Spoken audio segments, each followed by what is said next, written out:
গেছিলো, 82 কেজি হয়ে গেছিলো। আমার প্রায় 24 কেজির মতন ওজন কমাতে হবে।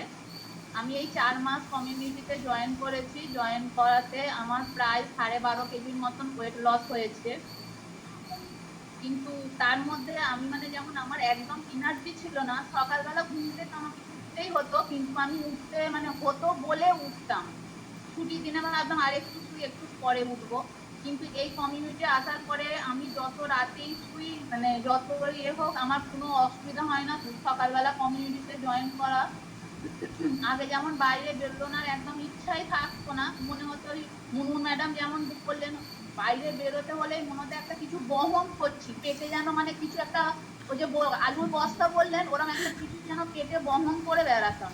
কিন্তু এখন আমি যখন ইচ্ছা বাইরে বেরোতে পারি, আমার এখানে কোনো প্রবলেম হয় না। আর এখন হচ্ছে আগে যেমন বাইরে বেরোতে গেলে হাঁপিয়ে যেতাম, সেই প্রবলেমটা হয় না, যখন ইচ্ছা যেখানে ইচ্ছা যেতে পারি।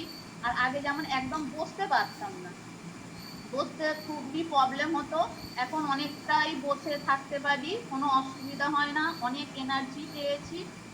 আর যে আমাকে এই কমিউনিটিতে জয়েন করেছে তাকে অনেক ধন্যবাদ। আর এই ব্রেকফাস্ট, এই রিসেন্ট আমার মানে একটু শরীরটা খুবই খারাপ হয়েছিল, মানে কিছু খাওয়ার ইচ্ছা ছিল না, কিন্তু এই ব্রেকফাস্টটা এমনই একটা জিনিস, এটা মানে না চিবিয়ে খেতে হয় না কিছু, ওটা মানে কাজ করতে করতেও হচ্ছে মুখে মানে দিলে খেতে খুবই সুবিধা হতো। আমি দুদিন আমার হাজব্যান্ডকে ওই ব্রেকফাস্ট খাইয়েছি, আমার হাজব্যান্ড হচ্ছে রেগুলার হচ্ছে 2বার করে এনার্জি ড্রিঙ্কসটাও হচ্ছে খায়। আর যে জয়েন করেছে তাকে অনেক ধন্যবাদ। Thank you ma'am, thank you sir.